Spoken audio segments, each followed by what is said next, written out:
Hello everyone, इस video में discuss करेंगे extraction of high reactive metals means electrolytic reduction. मतलब ये कि जो हाई रिएक्टिव मेटल्स होते हैं उस हाई रिएक्टिव मेटल को प्योर फॉर्म में मेटल निकालने के लिए हम इलेक्ट्रोलाइटिक रिडक्शन प्रोसेस अप्लाई करते हैं। इसीलिए इस वीडियो में हम इलेक्ट्रोलाइटिक रिडक्शन भी सीखेंगे और हाई रिएक्टिव मेटल्स को कैसे एक्सट्रैक्ट किया जाता है प्योर फॉर्म में वो भी सीखेंगे। तो सबसे पहले हम ये जानते हैं कि जो हाई रिएक्टिव मेटल्स यहाँ पे कौन कौन होते हैं।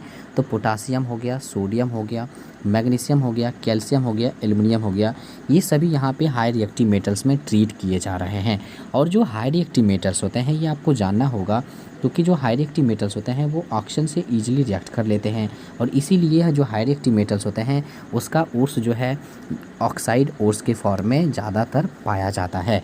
और ये भी जानना है कि कुछ इसके हाई रिएक्टिव मेटल्स में कुछ हाई रिएक्टिव मेटल्स का ओर्स हेलाइड ओर्स के भी फॉर्म में रहता है क्योंकि हेलोजन मतलब क्लोरीन हो गया, फ्लोरीन हो गया, ये सभी जो हैं हाईली रिएक्टिव ही होते हैं जितना। लेकिन ये चीज़ें हैं कि ज़्यादातर ऑक्साइड ओर्स इसलिए पाया जाता है क्योंकि अर्थ क्रस्ट में सबसे ज़्यादा ऑक्सीजन पाया जाता है, इसीलिए हाई रिएक्टिव मेटल्स जनरली ज़्यादातर ऑक्साइड ओर्स के फॉर्म में प्रेजेंट होते हैं। लेकिन ये भी हाईली रिएक्टिव होते हैं जिस वजह से हाई रिएक्टिव मेटल्स भी हेलोजन हैलाइड फॉर्म में भी प्रेजेंट होते हैं, जैसे कि NaCl जैसे है, कैल्शियम क्लोराइड, ये सभी जो हैं ओर्स जो हैं सोडियम का, कैल्शियम का, ये हैलाइड फॉर्म में है। इसलिए भी कि ये हाई रिएक्टिव मेटल्स जो हैं हेलोजन से भी रिएक्ट करके अपने हैलाइड फॉर्म में प्रेजेंट होते हैं। तो ये चीज़ें आपको ध्यान रखना है। मैं फिर से बता देता हूँ, सोडियम क्लोराइड ये हाईली रिएक्टिव मेटल है जो कि हैलाइड फॉर्म यानी हैलाइड ओर्स के फॉर्म में प्रेजेंट है। जैसे एल्युमिनियम ऑक्साइड, आपको पता हो एल्युमिनियम ऑक्साइड .2H2 जिसको बॉक्साइट बोलते हैं, ये एल्युमिनियम का ओर्स है जो कि ऑक्साइड ओर्स के फॉर्म में प्रेजेंट है। वो ये सभी आप देख सकते हैं कि जो हाईली रिएक्टिव मेटल्स हैं या तो वो ऑक्साइड ओर्स के फॉर्म में प्रेजेंट होगा, चाहे वो highly reactive metal halide ores के फॉर्म में प्रेजेंट होगा। तो इस तरीके से आपने देखा कि जो हाई रिएक्टिव मेटल्स है वो किस ओर्स के फॉर्म में, किस टाइप के ओर्स के फॉर्म में प्रेजेंट होते हैं। अब सवाल ये है कि जो जैसे आपने देखा aluminium oxide halide oxide ores के फॉर्म में प्रेजेंट है, सोडियम क्लोराइड हैलाइड ओर्स के फॉर्म में प्रेजेंट है, तो इसमें से अगर ऑक्सीजन रिमूव करा दें तो एल्युमिनियम बचेगा प्योर फॉर्म में, इसमें से हैलोजन यानी क्लोरीन रिमूव करा दें तो सोडियम प्योर फॉर्म में बचेगा। तो यहाँ पे जो है ये ऑक्सीजन आसानी से रिमूव नहीं होता है, ये क्लोरीन आसानी से सिंपल रिड्यूसिंग एजेंट के हेल्प ले करके यहाँ से ये आसानी से रिमूव नहीं होगा। इसीलिए इसको अलग रिमूव कराने के लिए, यहाँ से ऑक्सीजन रिमूव कराने के लिए, यहाँ से क्लोरीन रिमूव कराने के लिए हमें इलेक्ट्रिसिटी का हेल्प लेना पड़ता है और ये इलेक्ट्रिसिटी के हेल्प लेकर के ऑक्सीजन रिमूव कराते हैं, हेलोजन रिमूव कराते हैं। वो प्रोसेस रिडक्शन कहलाता है। आपको पता है ऑक्सीजन रिमूव कराने का प्रोसेस, जो ऑक्सीजन रिमूव कराने का प्रोसेस मतलब रिडक्शन प्रोसेस इलेक्ट्रिसिटी के थ्रू करते हैं, इसीलिए इस प्रोसेस को इलेक्ट्रोलाइटिक रिडक्शन भी कहते हैं। और इस इलेक्ट्रोलाइटिक रिडक्शन प्रोसेस का हेल्प लेकर के हम प्योर मेटल प्राप्त करते हैं और इसीलिए इस प्रोसेस से हम कह सकते हैं कि हम हाई रिएक्टिव मेटल को ऑब्टेन करते हैं, एक्सट्रैक्ट करते हैं। तो चलते हैं इसके फिगर से समझेंगे। यहाँ से आप समझ सकते हैं high reactive metals such as aluminium, calcium, sodium are extracted from their ores by the electrolytic reduction, जो कि मैंने आपको समझा दिया। These highly reactive metals can not be reduced by using carbon as it is less reactive. हाँ, carbon के जैसे simple reducing agent का हेल्प लेकर हम इसे रिडक्शन नहीं करवा सकते हैं, प्योर मेटल नहीं निकाल सकते हैं क्योंकि ये हाईली रिएक्टिव मेटल से कार्बन ऑलरेडी ये लेस रिएक्टिव है, इसलिए हाई रिएक्टिव मेटल को ये कार्बन डिस्प्लेस नहीं कर पाएगा। इसीलिए यहाँ से कह सकते हैं कि कार्बन रिड्यूसिंग एजेंट का हेल्प नहीं ले सकते हैं in case of highly reactive metals. अब यहाँ पे एक और देखिए, इसीलिए इस मेथड में electric current is passed through the ores to get the pure metals. इसीलिए कहेंगे कि हम प्योर ये जो हाई रिएक्टिव मेटल्स होते हैं उसके ओर्स में हम इलेक्ट्रिसिटी पास कराते हैं और उस ओर्स में से हम प्योर मेटल प्राप्त करते हैं। तो वो प्रोसेस समझेंगे, वो डायग्राम समझेंगे। यहाँ से इसका स्क्रीनशॉट आप ले सकते हैं जो कि कुछ यहाँ पे ऑब्जर्वेशन दिया हुआ है। अब यहाँ से मैं आपको फिगर से समझाऊंगा कि यहाँ से कैसे आपको समझना है किस प्रोसेस से मेटल प्राप्त होता है।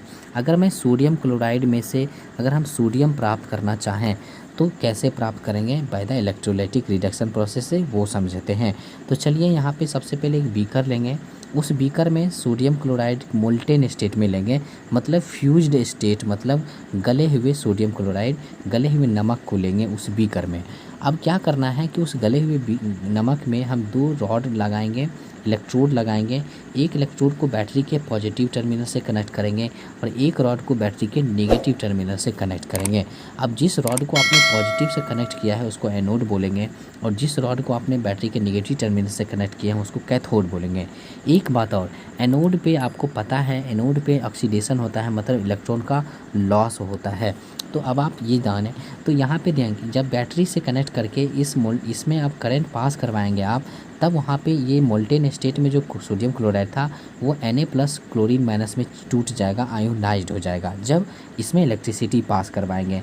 और एक चीज़ और होगा, एनोड से इलेक्ट्रॉन निकलना स्टार्ट होगा, लॉस होना स्टार्ट होगा और ये इलेक्ट्रॉन निकल करके कहाँ जमा होगा, कैथोड पे जमा होगा। देख सकते हैं आप यहाँ पे कैथोड पे जमा हो रहा है। तो जब यहाँ से इलेक्ट्रॉन लॉस होगा तो जान सकते हैं यहाँ पे इलेक्ट्रॉन की कमी होगा, यहाँ पे इलेक्ट्रॉन का ज़्यादा होगा, यहाँ इलेक्ट्रॉन ज़्यादा जमा होगा। जब यहाँ पे Na+ क्लोरीन माइनस में आयंस में ब्रेक हुआ तो Na+ कहाँ अट्रैक्ट होना चाहेगा, जहाँ पे उसे इलेक्ट्रॉन चाहिए होता होगा, जहाँ पे उसको इलेक्ट्रॉन मिलेगा तो वहाँ पे अट्रैक्ट हो जाएगा। तो Na+ यहाँ पे Na+ में इलेक्ट्रॉन की पहले से कमी है, इलेक्ट्रॉन गेन करना चाहेगा तो एक इलेक्ट्रॉन ये गेन करके Na फॉर्म में, प्योर फॉर्म में बन जाएगा। मतलब ये हुआ कि ये सोडियम प्लस कैथोड पे जमा होगा क्योंकि वहाँ पे इलेक्ट्रॉन ज़्यादा है, यानी कैथोड पर से इलेक्ट्रॉन को गेन करके Na प्योर फॉर्म में जमा होते जाएगा। तो आपने क्या देखा कि कैथोड पे सोडियम प्लस प्योर फॉर्म में जमा हो रहा है और क्लोरीन माइनस, यहाँ पे क्लोरीन के पास ऑलरेडी ज़्यादा इलेक्ट्रॉन है तो ये देना चाहेगा। जहाँ पे इलेक्ट्रॉन जब लूज़ हो रहा था तो बताइए यहाँ पे पॉजिटिव कैरेक्टर यहाँ पे क्रिएट होगा, जो कि Cl- के पास इलेक्ट्रॉन ऑलरेडी ज़्यादा है तो ये प्लस को यहाँ पे न्यूट्रल करने के लिए, मतलब ये Cl- इलेक्ट्रॉन यहाँ पे दे करके इस प्लस को न्यूट्रल करना चाहेगा। तो यहाँ पे रिएक्शन क्या होगा, Cl- इलेक्ट्रॉन अपना लूज करके Cl2 के फॉर्म में जमा हो जाएगा। मतलब अगर Cl यहाँ पे 2 है तो यहाँ पे 2 से यहाँ बैलेंस करेंगे, यहाँ पे जब 2 बैलेंस करेंगे तो यहाँ पे 2- यहाँ पे आपको लॉज करना पड़ेगा, लूज करना पड़ेगा। तो 2 इलेक्ट्रॉन लूज करके यहाँ पे Cl2 फॉर्म में निकल जाएगा, यहाँ पे Cl2 क्लोरीन एनोड पे जमा होगा। तो आपने क्या देखा, Cl2 कहाँ जमा हो रहा है, एनोड पे। सोडियम कहाँ जमा हो रहा है, कैथोड पे। वो कैसे याद रखेंगे, क्योंकि सोडियम पॉजिटिव कैरेक्टर का था तो उसे इलेक्ट्रॉन यानी ऐसे भी याद रख सकते हैं Na+ इस माइनस वाले बैटरी से कनेक्ट होना चाहेगा, अट्रैक्ट होना चाहेगा। Cl- ऑलरेडी इसके पास इलेक्ट्रॉन ज़्यादा है तो ये पॉजिटिव वाले से अट्रैक्ट होना चाहेगा। तो इस तरीके से भी ध्यान रख सकते हैं कि क्लोरीन कहाँ जमा हो रहा है, एनोड पे। सोडियम कहाँ जमा हो रहा है, कैथोड पे। आपको NaCl से Na ही तो निकालना था, जो कि कैथोड पे आपको Na निकल जा रहा था bye the electrolytic reduction process से। तो आई होप कि आपको ये समझ में आया होगा कि एनोड, यहाँ पे कैथोड, कहाँ पे प्योर मेटल जमा होता है। तो thank you so much video देखने के लिए।